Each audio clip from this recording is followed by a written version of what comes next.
স্ক্রিনটা দেখা যাচ্ছে আশা করি। ওকে, তো লাস্ট দিন আমরা হোল্ডিং কোম্পানির আমরা ফার্স্টের যে পার্টটা মানে আমরা 4টে ওয়ার্কিং করব ঠিক করেছিলাম আর কিছু ইনফরমেশন। তো আমরা ক্লাস 1 যেটা কমপ্লিট করেছিলাম সেই ক্লাস 1-এ আমরা লাস্ট যে ইনফরমেশনটা পেয়েছিলাম সেটাকে আগে একটু নিয়ে নিচ্ছি, ঠিক আছে? ফার্স্টে আমরা এখানে একটু লিখে নিচ্ছি। আমাদের 1 নম্বর যেটা করেছিলাম হচ্ছে তোর 1 নম্বর নোটসটা আমাদের কি ছিল? অ্যানালিসিস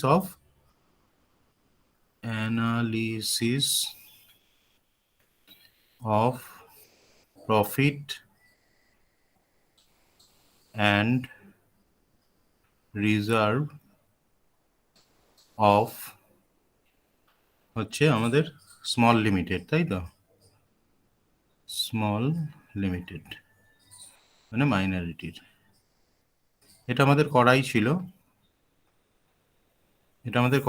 যেটা লাস্ট ইনফরমেশন পেয়েছিলাম মাইনরিটির শেয়ার আর হোল্ডিং কোম্পানির শেয়ারটা আমরা পেয়েছিলাম, সেটা আমরা একটু লিখে রাখছি। আমাদের মাইনরিটিস শেয়ার আমাদের বেরিয়েছিল, মাইনরিটির শেয়ার ছিল 1/4 পার্ট। এর মধ্যে আমাদের একটা প্রি পার্টে ছিল, একটা হচ্ছে পোস্ট পার্টে ছিল, তাই তো? Yes, sir. প্রি অ্যাকুইজিশন আর এটা ছিল পোস্ট অ্যাকুইজিশন। এবার আমাকে একটু প্লিজ অ্যামাউন্ট গুলো একটু তোরা আমাকে বলে দিবি। Pre-acquisition ছিল স্যার 27500 27500 আর পোস্টে 30,000 30,000 আর হোল্ডিং কোম্পানির শেয়ার এটা স্যার এটা ছিল 82,500 আর পোস্টে ছিল 90,000 শেয়ার হচ্ছে 3/4 ছিল, তাই তো? 3/4 হ্যাঁ স্যার 3/4 হ্যাঁ। প্রিতে কত ছিল? 82,500 ভেরি গুড, 82,500 আর এখানে 90,000 90,000। Thank you. তাহলে এইটুকুনি আমরা বার করে রেখেছিলাম। এবার আমরা একটুখানি একটা জিনিস ভালো করে জেনে রাখ, এখানে কটা জিনিস আছে? চারটে পার্ট আছে তো এটার মধ্যে, চারটে অ্যামাউন্ট আছে। তো এর পরে যে ওয়ার্কিং গুলো হবে সেই ওয়ার্কিং গুলোতে এই চারটে জিনিসগুলো যাবে। তা কোনটা কোথায় যাবে? মানে এর পরে যে ওয়ার্কিংটা করব সেটাতে আমাদের এই দুটো যাবে, ওপরের দুটো যাবে আমাদের। এর পরে যে ওয়ার্কিং করব সেটাই, তারপরে যে ওয়ার্কিংটা করব তাতে যাবে এই প্রি এর পার্টে, হোল্ডিং এর যে প্রি পার্টটা আছে এটা যাবে, আর লাস্টের পার্ট যেটা করব সেটাতে যাবে এই লাস্টেরটা। ক্লিয়ার? বোঝা গেল? তাহলে সেকেন্ড ওয়ার্কিং এ যাচ্ছে মাইনরিটিস এর দুটোই চলে যাবে, থার্ড ওয়ার্কিং যেটা করব তাতে যাবে 82,500 আর ফোর্থ ওয়ার্কিং এ যাবে এইটা। এবার আমাদের তার মানে 2 নম্বর ওয়ার্কিংটা আমরা করব, সেটা হচ্ছে নাম হচ্ছে মাইনরিটিস ইন্টারেস্ট। এটার নাম হচ্ছে মাইনরিটিস ইন্টারেস্ট। তো এই মাইনরিটিস ইন্টারেস্ট আমরা কি বার করব? এখানে হচ্ছে মানে মাইনরিটি মানে যারা হচ্ছে সাবসিডিয়ারি কোম্পানি, মানে হোল্ডিং কোম্পানি নিয়ে নেওয়ার পরে ওদের কতটা পার্ট পড়ে আছে সেই পার্টটা আমরা এখানে নেব। তাহলে প্রথমে নেব হচ্ছে মাইনরিটি শেয়ার ক্যাপিটাল, ঠিক আছে? শেয়ার ক্যাপিটাল কত ছিল টোটাল? মাইনরিটির শেয়ার ক্যাপিটাল কত ছিল? 3 lakh rupees 3 লাখ ছিল। তাহলে 3 লাখের মধ্যে ওরা নিয়ে নিয়েছে কত? হোল্ডিং কোম্পানি কতটা কিনে নিয়েছে? 3/4 কিনে নিয়েছে ওরা। এই তো হোল্ডিং কোম্পানির শেয়ার ওপরে আছে 3/4, তাই তো? তাহলে তাহলে মাইনরিটির কত পড়ে থাকবে? 1/4। ক্লিয়ার? তাহলে শেয়ার ক্যাপিটাল হচ্ছে 3 লাখ টোটাল ছিল, তার মধ্যে 3/4 ওরা নিয়ে নিয়েছে, তাহলে 1/4 আমার আসবে। তাহলে সেটা হচ্ছে আমার কত আসছে? এটা 75,000, ঠিক আছে? এটার সাথে আমার দুটো জিনিস অ্যাড হবে, add pre acquisition profit and reserve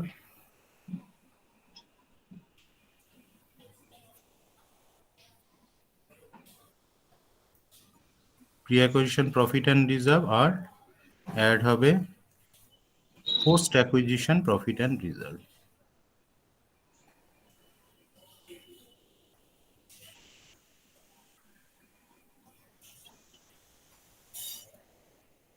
post acquisition profit and reserve. তাহলে এই যে আমি একটু আগেই বললাম, তাহলে প্রি অ্যাকুইজিশন প্রফিট মাইনরিটির কত আছে 27,500, আর পোস্ট অ্যাকুইজিশন প্রফিট কত আছে 30,000। তাহলে এই দুটো আমরা এখানে নিয়ে নেব। একটা হচ্ছে 27,500 আর একটা হচ্ছে 30,000। কারোর বুঝতে অসুবিধা আছে? কারোর বুঝতে অসুবিধা আছে? নেই? আচ্ছা, ক্লিয়ার তাহলে সবার? হ্যাঁ স্যার। ওকে, তাহলে এটা টোটাল করলে কত আসছে? 132,500। 132,500। তাহলে এখানে লিখে দিই 132,500। তো আমি বলেছিলাম অঙ্কটা করার সময় যে আমাদের প্রথম দুটো ওয়ার্কিং যেটা হবে, এই যে 1 and 2, এইটা হচ্ছে মাইনরিটির কাজ কমপ্লিট হয়ে গেল। এবার পরের যে দুটো ওয়ার্কিং করব সেই দুটো কাদের হবে? হোল্ডিং কাদের হবে? Company. Holding holding company. Holding কোম্পানির হবে। ঠিক আছে, তাহলে এর পরের আমরা পেজটায় যাচ্ছি। এবার হচ্ছে নাম্বার 3। এইটাকে আমরা নাম দেবো হচ্ছে cost of control. Cost of কন্ট্রোলের মিনিংসটা কি? কস্ট অফ কন্ট্রোল মানে ওরা তো হোল্ডিং কোম্পানি, ওদের শেয়ারটা কিনেছে, তাহলে কেনার জন্য কত টাকা পেমেন্ট করতে হয়েছিল? কত টাকা দিয়ে শেয়ারগুলো কিনেছিল? কোশ্চেনে দেখ, নন কারেন্ট ইনভেস্টমেন্ট দেখ কত আছে। নন কারেন্ট ইনভেস্টমেন্ট অ্যাসেটে দেখ, নন কারেন্ট ইনভেস্টমেন্ট কত? 6 লাখ। 6 লাখ। আবার নিচেও দেখ, অ্যাডজাস্টমেন্টেও আমাকে বলেছিল যে 75% শেয়ার যেটা কিনেছে সেটা 6 লাখে কিনেছে, তাই তো? হ্যাঁ স্যার। এটা বোঝা গেল। তার মানে হোল্ডিং কোম্পানি কেনার জন্য খরচ করেছে, মানে ওর এক্সপেন্স হয়েছে 6 লাখ। এবার দেখতে হবে তার এগেনস্টে ও কি কি পেয়েছে, কম পেয়েছে না বেশি পেয়েছে। এই যে ডিফারেন্সটা আসবে, সেই ডিফারেন্সটাকে আমরা কস্ট অফ কন্ট্রোল বলবো। ঠিক আছে, এই যে ডিফারেন্সটা আসবে মানে কত দিয়েছে, মানে 6 লাখ দিয়েছে, আর পেয়েছে কি কি জিনিস, সেইটার ডিফারেন্সটাকে আমরা বলবো কস্ট অফ কন্ট্রোল। সেই ডিফারেন্সটা আমাদের হয় গুডউইল নাহলে ক্যাপিটাল রিজার্ভ হবে। সেটা কিভাবে করব? প্রথমে এখানে ফার্স্টে লিখবো investment in shares. Investment in শেয়ারসটা একটু ডান দিকে সরিয়ে লিখবো, সেকেন্ড কলাম মনে মনে ভেবে নেবো। দ্যাট ইজ 6 লাখ আমি ইনভেস্ট করেছি, হয়ে গেল। এবার এখান থেকে লেস হবে আমি কি কি পেয়েছি, এখান থেকে লেস হবে আমি কি কি পেয়েছি। তাহলে প্রথমে আসছে আমি শেয়ার কিনেছি, তার মানে শেয়ার ক্যাপিটাল পেয়েছি। শেয়ার ক্যাপিটাল, তা শেয়ার ক্যাপিটাল কত পেয়েছি? 3 লাখের 75% আমি কিনেছি, মানে 3/4 আমি কিনে নিয়েছি। তাহলে কত পেলাম? 2,25,000 আমি শেয়ার থেকে অলরেডি পেয়ে গেছি। তারপরে কি পেয়েছে? প্রি অ্যাকুইজিশন প্রফিট, মানে আগের যে প্রফিট। স্যার এটা আরেকবার একটু রিপিট করবেন, ওই শেয়ার ক্যাপিটাল। শেয়ার ক্যাপিটাল 3 লাখের 3/4 ওরা কিনেছে, সেটা এসছে আচ্ছা। Pre acquisition profit and reserve.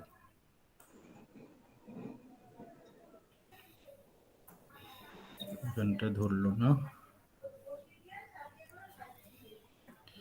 এটাকে একটু সরিয়ে দিই তাহলে হয়ে যাবে। এটাকে এখানটা দিয়ে লিখি 2,25,000 pre acquisition profit and reserve. তো pre acquisition profit and reserve মানে একটু আগে আমি বললাম এই যে 4টে আইটেম আছে, এই 4টে আইটেমের মধ্যে এই প্রথমটা আর সেকেন্ডটা আমার সেকেন্ড ওয়ার্কিং এ চলে গেছে, তারপরে যাবে কোনটা? এইটা যাবে তারপরের ওয়ার্কিং। এটাই হচ্ছে pre acquisition profit of holding company, profit and reserve of holding company. এটার অ্যামাউন্ট কত আছে? 82,500। তাহলে এইটা আমরা পেয়েছি, তাহলে সেটাকে আমরা নেব। তাহলে pre acquisition profit and reserve আমি কত পেয়েছি? 82,500 500 হয়ে গেল। আর একটা জিনিস আমরা পেয়েছি, সেটার নাম হচ্ছে ডিভিডেন্ড পেয়েছি। একটা ডিভিডেন্ড কোম্পানি দিয়েছিল, মাইনরিটি একটা ডিভিডেন্ড ডিক্লেয়ার করেছিল। দেখ ওই আগের ওয়ার্কিংটা আছে, ডিভিডেন্ড একটা ক্যালকুলেশন করেছিলাম, তাহলে হচ্ছে ডিভিডেন্ড রিসিভড, ডিভিডেন্ড রিসিভড 60,000. না 60,000 তো ওরা পুরো পাবে না। 60,000 তো টোটাল ডিভিডেন্ড, তার মধ্যে ওরা পাবে হচ্ছে 3/4। ক্লিয়ার? টোটাল শেয়ার তো কেনেনি, টোটাল শেয়ার কিনলে তাহলে পুরো ডিভিডেন্ডই পেত, কিন্তু কে কিনেছে তো 3/4 শেয়ার, তাহলে 3/4 শেয়ারের ডিভিডেন্ড পাবে, দ্যাট ইজ 45,000। হয়ে গেল। তাহলে এই তিনটাকে অ্যাড করে আমরা এখানটায় বসাবো। কত হচ্ছে অ্যাড করলে আমাকে একটু বল।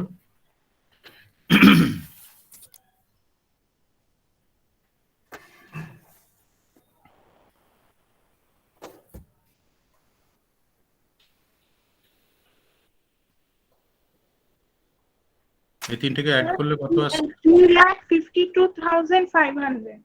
2,52,500. হয়ে গেল। এবার একটা জিনিস ভালো করে বুঝে নে, 2 lakh না আমি 3 lakh। দিয়েছি হচ্ছে ওদের 3 lakh. 3 lakh হবে। 3 লাখ হবে। হ্যাঁ। আচ্ছা, তাহলে 3 লাখ করে দিই। তাহলে এখানে নেব হচ্ছে 3 লাখ। 3 স্যার লাখ ওই ডিভিডেন্ড রিসিভটা না বুঝতে পারলাম না। ডিভিডেন্ড এটা ফার্স্ট কি- ওয়ার্কিং এ দেখ, ফার্স্ট ওয়ার্কিং এ ডিভিডেন্ড দেখ দিয়েছে টোটাল 60,000, তার মধ্যে হ্যাঁ। হোল্ডিং কোম্পানি যেটা শেয়ার সেটা নিয়েছি। আচ্ছা ফার্স্ট ওয়ার্কিং এ দেখ ডিভিডেন্ড আছে। আচ্ছা এবার দেখ এখানে একটা জিনিস ভালো করে বুঝে নে, আমি ওদেরকে দিয়েছি, মানে এটা হোল্ডিং কোম্পানির কাজ হচ্ছে, তাহলে হোল্ডিং কোম্পানি পেমেন্ট করেছে কত? 6 লাখ, আর পেয়েছে কত? 3,52,500। তাহলে কম পেয়েছে না বেশি পেয়েছে? আমি 6 লাখ আমি ইনভেস্ট করেছি, তার এগেইনস্টে আমি পেয়েছি 3,52,500, তাহলে আমি কম পেলাম না বেশি পেলাম? কম পেলাম স্যার। কম পেলাম তাহলে কত টাকা কম পেয়েছি, ডিফারেন্সটা বল। 247500। 247500। 247500। তাহলে এই টাকাটা আমি এক্সট্রা দিলাম ওদের, কারণ হচ্ছে ওদের কোম্পানির একটা গুডউইল ছিল, তাহলে এখানে লিখবো হচ্ছে গুডউইল। ঠিক আছে, গুডউইল বলে এটাকে আমরা লিখবো। বোঝা গেল? যদি কম পায় তাহলে গুডউইল, আর বেশি পেলে এটা হচ্ছে ক্যাপিটাল রিজার্ভ হয়ে যাবে। মানে আমি 6 লাখ দিয়েছি, ধরো 8 লাখ পেলাম, তাহলে 2 লাখ হবে তখন ক্যাপিটাল রিজার্ভ। কম পেলে গুডউইল, আর বেশি পেলে হচ্ছে ক্যাপিটাল রিজার্ভ। এই গুডউইলটা আমাদের নতুন ব্যালেন্স শিটে যাবে। ঠিক আছে, এটা ওয়ার্কিং বোঝা গেল? এটা সবার ঠিক আছে? স্যার বলছি এইটা আরেকবার একটুখানি ওই প্রি অ্যাকুইজিশনটা আর একটু শেয়ার ক্যাপিটালটা আরেকবার বলবেন? হ্যাঁ, প্রথমে দেখ এখানে যাই, আমি এখানে 4টে জিনিস ছিল, 4টে জিনিসের জন্য ফার্স্ট ওয়ার্কিং এ বলেছি প্রথম দুটো চলে যাবে। হয়ে গেল ফার্স্ট ওয়ার্কিং। 1 নম্বর ওয়ার্কিং এ এই দুটো যাবে, তারপরের ওয়ার্কিং মানে 1 নম্বর মানে কি, আমাদের ওখানে অ্যাকচুয়ালি 2 নম্বর ওয়ার্কিং, 2 নম্বর ওয়ার্কিং এ এটা চলে গেল, আর 3 নম্বরে যাবে এটা, 4 নম্বরে যাবে এটা। ক্লিয়ার? হ্যাঁ স্যার। ব্যাস। আচ্ছা, তাহলে এইটাতে আমরা কি করলাম, কত টাকা পেমেন্ট করেছি 6 লাখ, তার এগেনস্টে আমি পেয়েছি এই তিনটে জিনিস। একটা হচ্ছে শেয়ার কিনেছি, তাই শেয়ার ক্যাপিটাল পেয়েছি, প্রি অ্যাকুইজিশন প্রফিটটা আসবে, আর ডিভিডেন্ড যদি থাকে, ডিভিডেন্ড বোনাস এগুলো থাকলে এগুলো আসবে। এটাতে বোনাস নেই, স্যার বেশি হলে কি বললে কি হবে? বেশি হলে ক্যাপিটাল রিজার্ভ। এখানে আমি ব্র্যাকেটে লিখে দিচ্ছি, কস্ট অফ কন্ট্রোলে আমার বেরোতে পারে গুডউইল না হলে ক্যাপিটাল রিজার্ভ।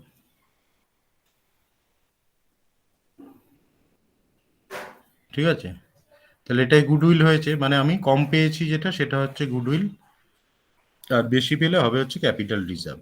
তো যেটাই বেরোবে সেটা আমাদের কিন্তু নতুন ব্যালেন্স শিটে আমাদের যাবে, মানে কনসলিডেটেড ব্যালেন্স শিট যেটা বানাবো সেটার মধ্যে আমাকে এটা দেখাতে হবে। ঠিক আছে, এত অবধি। এবার হ্যাঁ, আমরা স্যার। চলে যাচ্ছি পরের ওয়ার্কিং। এইটা হচ্ছে 2, 3 হলো, তাই তো? তাহলে লাস্ট ওয়ার্কিং আমাদের এবার 4 number working, profit and reserve of H limited, কারণ আমি বলেছি পরের দুটো হবে হচ্ছে হোল্ডিং কোম্পানির। তাহলে প্রথমে আমরা এখানে নেব statement of profit and loss on 31/3/20। তাহলে ক্লোজিং এ holding company statement of profit and loss কত আছে আমাকে বল। হোল্ডিং কোম্পানির দেখ নোটস টু অ্যাকাউন্টস এর মধ্যে আছে রিজার্ভ অ্যান্ড সারপ্লাসটা দেখ, নোটস টু অ্যাকাউন্টসে চলে যা, ওখানে রিজার্ভ অ্যান্ড সারপ্লাসটা দেখ কত আছে। রিজার্ভ অ্যান্ড সারপ্লাসে দেখ statement of profit and loss দেওয়া আছে, সেটা কত? 6 lakh rupees. 6 lakh আর তাহলে 2 lakh। 6 লাখ, 2 লাখ তো রিজার্ভ, আমরা নিচ্ছি কি statement of profit and loss, তাহলে আমরা নেব হচ্ছে 6 লাখ।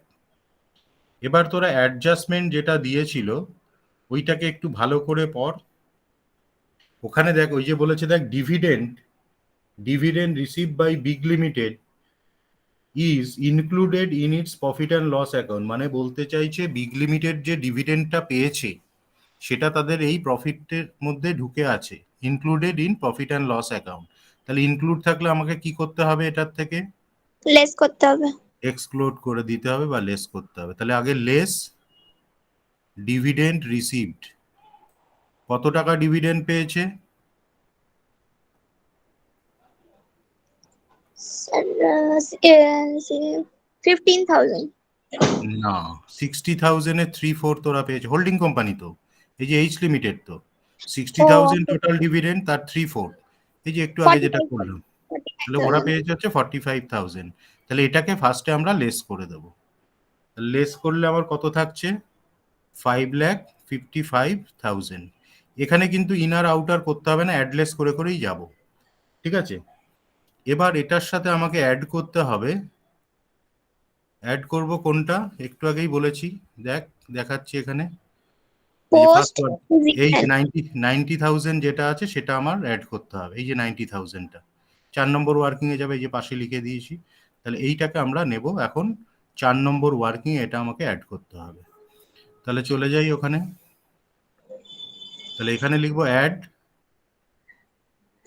বলে কি ছিল? Post acquisition. Post acquisition profit and reserve.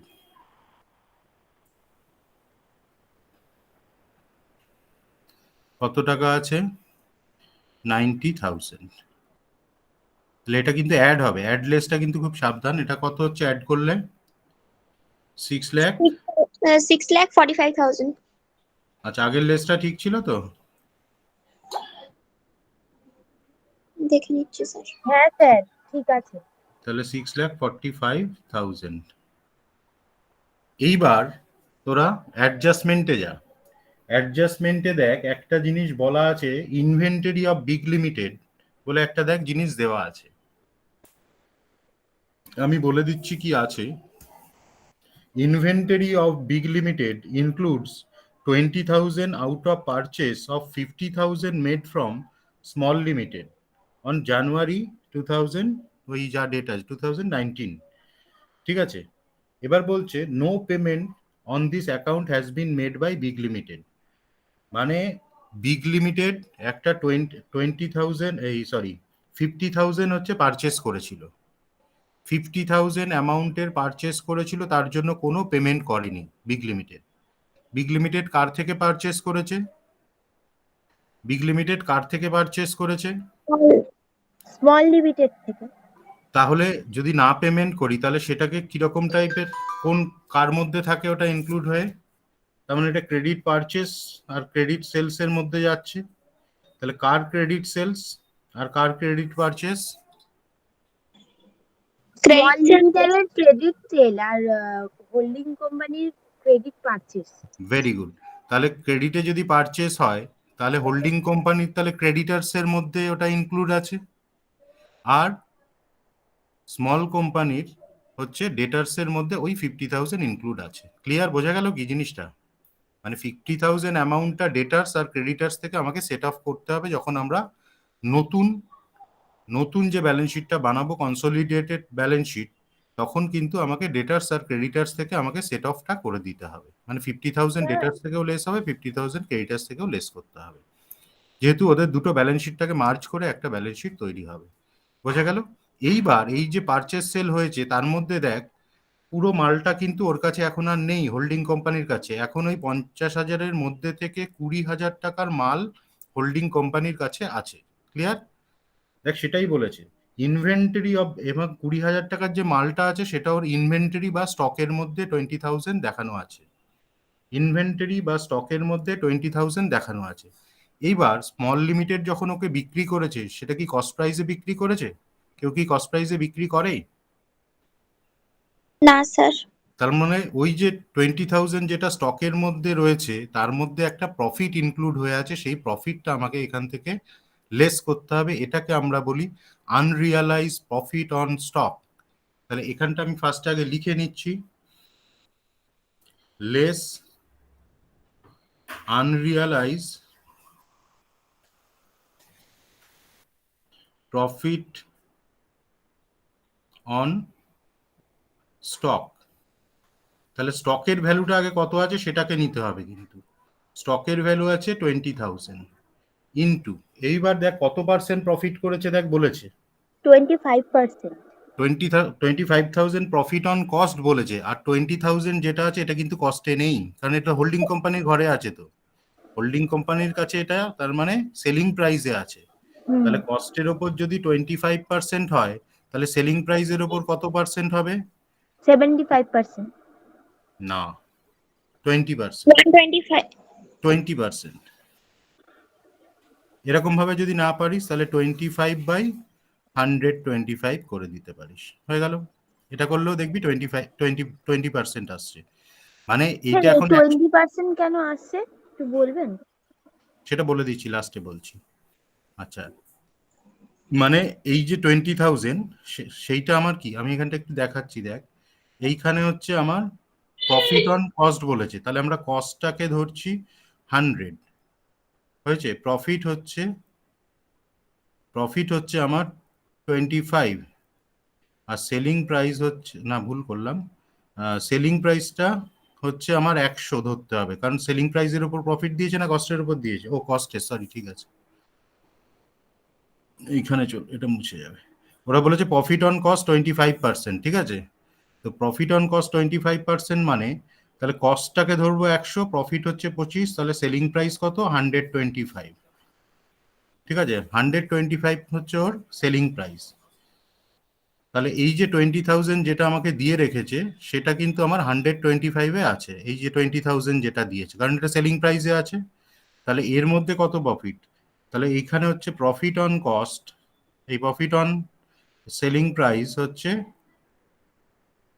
25/125, R profit on cost price হচ্ছে 25/100, মানে এটা দিয়েছিল মানে 25%, সেটা হয়ে যাচ্ছে এখানে 20%, এটা ইকুইভ্যালেন্ট টু 20%, ঠিক আছে? আর এটা হচ্ছে 25%। এই হচ্ছে এর গল্পটা। ক্লিয়ার? বোঝা গেল? স্যার বুঝতে পেরেছিস? স্যার এটাকে রেখে দিচ্ছি, এটা তোদের কাজে লাগবে। আচ্ছা, এটাকে আমি পরে আলাদা করে দেখাচ্ছি, এটা আবার এই কস্টের এটা আমি লাস্টে দেখাচ্ছি। আপাতত এটাকে কমপ্লিট করে নিই আমরা, এটা করে নিই, এটার ব্যাপারটা আমি লাস্টে একবার বলে দিচ্ছি, অসুবিধা নেই।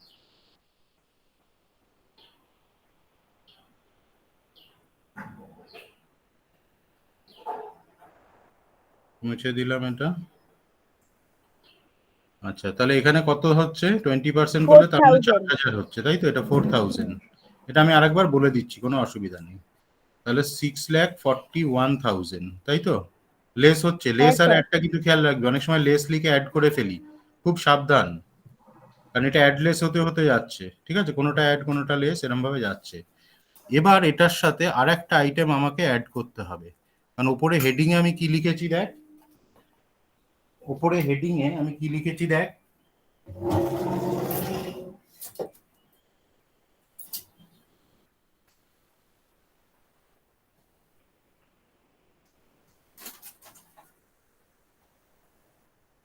উপরে হেডিং এ কি লেখা আছে দেখ, profit profit and and reserve. Reserve of তাহলে প্রফিট তো আমার কাজ হয়ে গেছে, এবার তাহলে রিজার্ভটাকে আমরা খালি নিয়ে নেবো। রিজার্ভ কত আছে বল, কোশ্চেনে দেখ,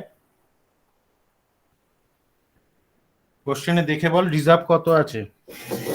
কার রিজার্ভ দেখবো? 30,000 স্যার। হ্যাঁ ও সরি স্যার, 5 লাখ 5 লাখ। 5 লাখ, 5 লাখ। কারণ আমরা তো হোল্ডিং এর কাজ করছি। তাহলে এখানে আমরা অ্যাড করব general reserve, general reserve on 31st 3/2020, তাই তো? হচ্ছে কত আছে, 5 লাখ। তাহলে এটাকে আমরা অ্যাড করে দিচ্ছি। তাহলে 6,41,000, এই না 11 লাখ, তাই তো? 11,41,000 হচ্ছে, তাই তো? অ্যাড করলে হ্যাঁ স্যার। হ্যাঁ স্যার। 11,41,000, 11,41,000। তাহলে আমাদের এই ওয়ার্কিং, 4 নম্বর ওয়ার্কিং আমাদের শেষ হয়ে গেল। এরপরে আমাদের যেটা করতে হবে সেটা হচ্ছে ব্যালেন্স শিট, ঠিক আছে? ব্যালেন্স শিটটা আমাদের কিভাবে করতে হবে সেটা আমি বলছি, কিন্তু আজকে এরপরে কার ক্লাস আছে? CG sir. সিজি স্যারের। তাহলে আজকে 10 মিনিটে আর হবে না।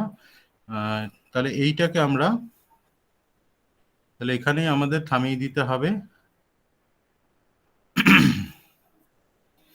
আচ্ছা, তাহলে আমি এখান থেকে ইয়ে করি, কি বলে,